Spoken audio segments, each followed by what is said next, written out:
আলাইকুম। Focus audio বুকের পক্ষ থেকে সবাইকে স্বাগতম। আজকে শুনবেন রিচ ড্যাড পুর ড্যাড বইটির অধ্যায় ১ পর্ব ২। আমি যখন এই প্রস্তাব দেই প্রায় প্রতিক্রিয়া শুনি, ওহ ওটা বড় ঝামেলার ব্যাপার, অথবা আমি তাই করতে চাই যাতে আমার আগ্রহ আছে, এটা বড় ঝামেলার ব্যাপার। এই বক্তব্যের বিরুদ্ধে আমি জিজ্ঞেস করি, তাহলে তুমি কি বরং সারা জীবন কাজ করে যা রোজগার করবে তার 50% গভর্নমেন্টকে দেবে? অন্য বক্তব্যতে আমি তাই করি যাতে আমার আগ্রহ আছে। আমি বলি আমার জিমে যাবার কোনো আগ্রহ নেই, কিন্তু আমি চাই কারণ আমি আরো সুস্থ বোধ করতে চাই আর বেশি দিন বাঁচতে চাই। দুর্ভাগ্যক্রমে এই পুরনো কথায় কিছু সত্যি আছে। তুমি একটা বুড়ো কুকুরকে নতুন কৌশল শেখাতে পারবে না। যদি কেউ পরিবর্তনের অত্যন্ত না হয়, তাকে পরিবর্তন করা খুবই কঠিন। কিন্তু আপনারা যারা নতুন কিছু শেখার জন্য কাজ করতে ইচ্ছুক, আমি তাদের উৎসাহ দিয়ে বলতে চাই, জীবন অনেকটাই জিমে যাওয়ার মতো। সব থেকে কঠিন অংশ হচ্ছে যাওয়া স্থির করা। একবার সেটা কাটাতে পারলে ব্যাপারটা সোজা। অনেকদিন এরকম হয়েছে আমি জিমে যেতে বিরক্ত হয়েছি, কিন্তু একবার যেখানে গিয়ে ব্যায়াম শুরু করলে তা আনন্দদায়ক মনে হয়। ব্যায়ামের পর আমি সবসময় ব্যায়াম করেছি বলে পরিতৃপ্ত অনুভব করতাম। আপনি যদি নতুন কিছু শেখার জন্য কাজ করতে অনিচ্ছুক হন আর তার পরিবর্তে নিজের বিষয়ে আরো বিশারদ হয়ে উঠতে চান, তাহলে আপনি কোনো কোম্পানিতে কাজ করেন সেখানে ইউনিয়ন আছে কিনা সে বিষয়ে নিশ্চিত হয়ে নেবেন। কারণ শ্রমিক ইউনিয়নগুলোর এমনভাবে বানানো হয় যাতে বিশেষজ্ঞদের রক্ষা করতে পারে। আমার শিক্ষিত বাবা গভর্নরের বিরাজভাবন হওয়ার পরও হাওয়াইয়ের শিক্ষকদের ইউনিয়নের প্রথম হয়ে গিয়েছিলেন। তিনি আমাকে বলেছিলেন, তিনি যে কয়টা কাজ করছেন তার মধ্যে এটাই সবচেয়ে কঠিন কাজ। আমার ধনবান বাবা অন্যদিকে তার কোম্পানিগুলোতে যাতে ইউনিয়ন গঠিত না হয় সেই চেষ্টায় সারা জীবন কাটিয়ে দিলেন। তিনি সফলও হয়েছিলেন। যদিও বারবার ইউনিয়নের গঠনের প্রয়াস করা হয়, তবে তিনি সেগুলোকে সরিয়ে দিতে সক্ষম হয়েছিলেন। ব্যক্তিগতভাবে আমি কোনো পক্ষ নেই না, কারণ আমি দুদিকেই প্রয়োজন আর সুবিধা সম্বন্ধে ওয়াকিবহাল। আপনি যদি স্কুলের সুপারিশ মাফিক কাজ করেন এবং ঘোরতর বিশেষজ্ঞ হয়ে যান, তাহলে ইউনিয়নের সুরক্ষা নিন। উদাহরণস্বরূপ, আমি যদি আমার প্লেন চালানোর ক্যারিয়ার চালিয়ে যেতাম, আমি এমন একটা কোম্পানির খুঁজতাম যেখানে পাইলটদের দৃঢ় ইউনিয়ন আছে। কেন? কারণ আমার জীবনের তাহলে একটা দক্ষতা শিখতেই উৎসর্গীকৃত হয়ে হতো, যা একটা ব্যবসাতেই কেন্দ্রীভূত। আমাকে যদি সেই ব্যবসা থেকে ঠেলে বের করে দেওয়া হয়, আমার জীবনের শেখা দক্ষতা অন্য কোনো ক্ষেত্রে এত দাম পাবে না। যদি কোনো জীবনের শেখা দক্ষতা অন্য কোনো ক্ষেত্রে এত দাম না পায়, পাইলটের কাছে 10,000 ঘন্টা প্লেন উড়ানোর রেকর্ড আর বছরে সে $1,50,000 রোজগার করে তার চাকরি থেকে বিতাড়িত হয়, তাহলে তার পক্ষে একই রকম মোটা বেতনের অথচ স্কুল শিক্ষকের কাজ পাওয়া খুব কঠিন হবে। দক্ষতা সাধারণত এই ব্যবসা থেকে আরেক ব্যবসায় খুব কঠিন হবে। দক্ষতা সাধারণত এক ব্যবসা যে দক্ষতার জন্য পাইলটকে কত মাইনে দেওয়া হয় স্কুলের শিক্ষা ব্যবস্থা, সেই দক্ষতা ততটাই গুরুত্বপূর্ণ নয়। আজকাল ডাক্তারদের জন্য একই কথা সত্যি। ওষুধে এত পরিবর্তন হওয়ার দারুণ অনেক মেডিকেল বিশেষজ্ঞের HMOর মতো মেডিকেল সংস্থার অনুগামী হওয়ার প্রয়োজন হয়ে পড়েছে। স্কুল শিক্ষকদের অবশ্যই ইউনিয়নের সদস্য হওয়ার প্রয়োজন। আজ আমেরিকার শিক্ষকদের ইউনিয়ন সবচেয়ে বড় এবং সবথেকে ধনী শ্রমিক union. NEO national education association এর রাজনৈতিক প্রভাব খুব বেশি। শিক্ষকদের ইউনিয়নের সুরক্ষার প্রয়োজন, কারণ তাদের শিক্ষার বাইরে অন্য কোনো ব্যবসায়ে তাদের দক্ষতার মূল সীমিত। সুতরাং নিয়ম হচ্ছে, কোনো বিষয়ে বিশেষজ্ঞ হলে ইউনিয়ন করো। এটা করা একটা বুদ্ধিমানের কাজ। আমি যে ক্লাসে পড়াই তাদের একবার প্রশ্ন করলাম, তোমাদের মধ্যে কজন ম্যাকডোনাল্ডের চেয়ে ভালো হ্যামবার্গার বানাতে পারে? সবাই ছাত্ররাই হাত তুলল। আমি তারপর জিজ্ঞেস করলাম, তাহলে তোমরা প্রায় সকলেই যখন বেশি ভালো হ্যামবার্গার বানান, ম্যাকডোনাল্ড তোমাদের চেয়ে বেশি পয়সা আয় করে কিভাবে? উত্তরটা স্পষ্ট, ম্যাকডোনাল্ডের ব্যবসা প্রণালী খুব ভালো। বেশ প্রতিভাধর লোকেরা গরিব থাকে কারণ তারা হ্যামবার্গার বানানোর দিকেই তাদের মনোযোগ কেন্দ্রীভূত করে। তারা ব্যবসার প্রণালী সম্পর্কে যোগ্য সামান্য জানে না বলে। হয় আমার এক বন্ধু বেশ বড় আর্টিস্ট, তিনি মোটামুটি অর্থ উপার্জন করেন। একদিন তার মায়ের অ্যান্টনি তাকে ফোন করে জানালেন যে তিনি তার জন্য $35,000 রেখে গেছেন। ওই মহিলার স্টেটের সম্পত্তি থেকে অ্যান্টনি আর গভর্নমেন্ট তাদের ভাগ নিয়ে নেওয়ার পর এটুকুই বাকি আছে। তিনি তৎক্ষণাৎ ওই অর্থের খানিকটা ব্যবহার করে বিজ্ঞাপন দিয়ে তার ব্যবসা বাড়ানোর একটা সুযোগ দেখতে পেলেন। 2 মাস পরে 4 রঙা পুরো পাতাজোড়া প্রথম বিজ্ঞাপন বেরোলো এক দামি পত্রিকায়। খুব বিত্তমানরা সেই পত্রিকা লক্ষীভূত হলো। বিজ্ঞাপন চলল 3 মাস। ওই বিজ্ঞাপনে তিনি কোনো উত্তর পেলেন না, তবে তার সবসময় পৈতৃক সম্পত্তি ফুরিয়ে গেল। তিনি ভুল উপস্থাপনার ভিত্তিতে এখন পত্রিকাটার বিরুদ্ধে মামলা করতে যান। সুস্বাদু হ্যামবার্গার বানানো সত্ত্বেও ব্যবসার সম্বন্ধে সামান্য জ্ঞানের এক উৎকৃষ্ট প্রচলিত উদাহরণ। যখন আমি তাকে জিজ্ঞেস করলাম তিনি কি শিখলেন, তার একমাত্র উত্তর ছিল বিজ্ঞাপন বিক্রেতারা জোচ্চোর। আমি তখন তাকে জিজ্ঞেস করলাম তিনি সেলস এবং ডিরেক্ট মার্কেটিং এর কোর্স নিতে ইচ্ছুক কিনা।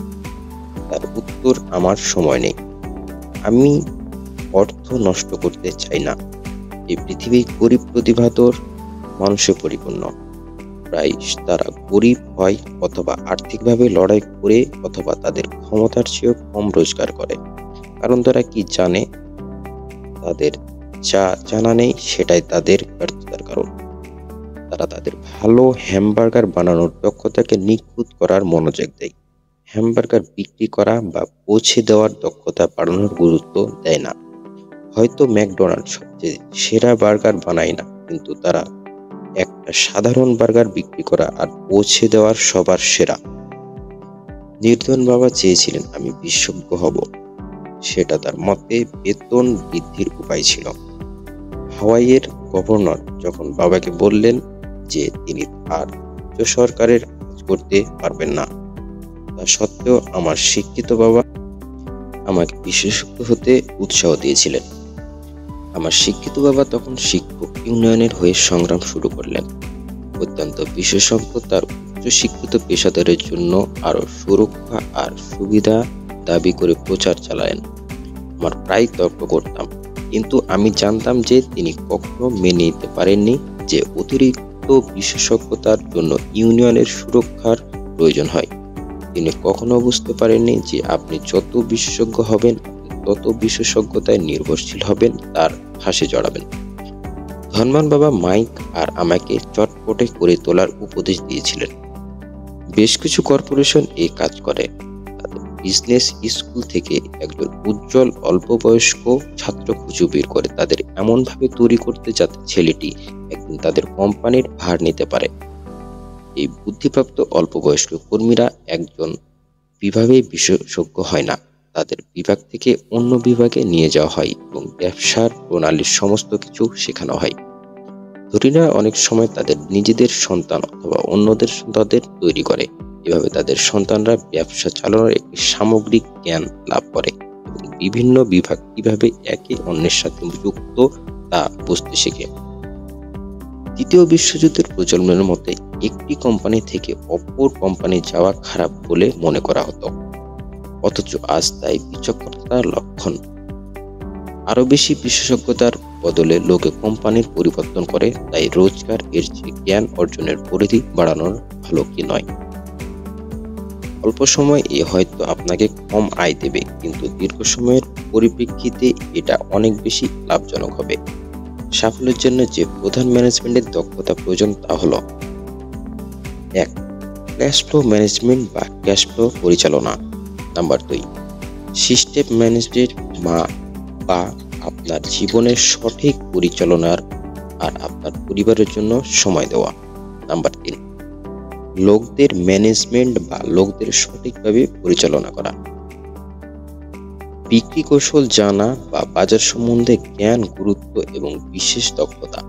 বিক্রি করার ক্ষমতায় ব্যক্তিগত সাফল্যের মূল কথা, অর্থাৎ ক্রেতা, কর্মী, বস, স্বামী বা স্ত্রী বা সন্তানের সঙ্গে সংযোগ স্থাপনের ক্ষমতা।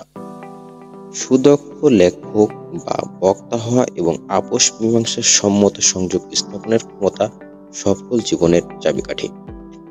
নানা কোর্সে যোগদান করে শিক্ষণীয় স্টেপ শুনে জ্ঞান বৃদ্ধি করে আমরা ক্রমাগত এই দক্ষতা আরো শানিত করে তুলি। নানা কোর্সে যোগদান করে শিক্ষণীয় স্টেপ শুনে জ্ঞান বৃদ্ধি করে আমি ক্রমাগত এই দক্ষতা আরো শানিত করে তুলি। যেমন আমি আগে উল্লেখ করেছি, আমার শিক্ষিত বাবা যতই পরিশ্রম করেছিলেন তত উপযুক্ত হয়ে উঠেছিলেন। তিনি যত বিশেষজ্ঞ হচ্ছিলেন ততই ফাঁদে আটকে পড়ছিলেন। যদিও তার বেতন বেড়ে গিয়েছিল, তবে তার বিকল্প কমে গিয়েছিল। তার গভর্নমেন্ট কাজ করা বন্ধ হয়ে যাওয়ায় তিনি বুঝলেন পেশাগত তিনি কতটা নিরুপায়। এটা অনেকটা পেশাদার খেলোয়াড়ের মতো অবস্থা, যে হঠাৎ আঘাত পেয়েছে অথবা বেশি বয়স্ক হয়ে গেছে। তাদের একসময়ের উচ্চ বেতনযুক্ত পদ এখন চলে গেছে, আর তাদের যে শুধু সীমিত কিছু দক্ষতা। সেই কারণে আমার মনে হয় আমার শিক্ষিত বাবা ইউনিয়নের জন্য পক্ষপাতী হয়ে গিয়েছিলেন। তিনি বুঝেছিলেন একটা ইউনিয়ন তাদের কতখানি উপকার করতে পারে। ধনবান বাবা মাইক আর আমাকে সব বিষয়ে অল্প স্বল্প জ্ঞান লাভ করতে উৎসাহ দিয়েছিলেন।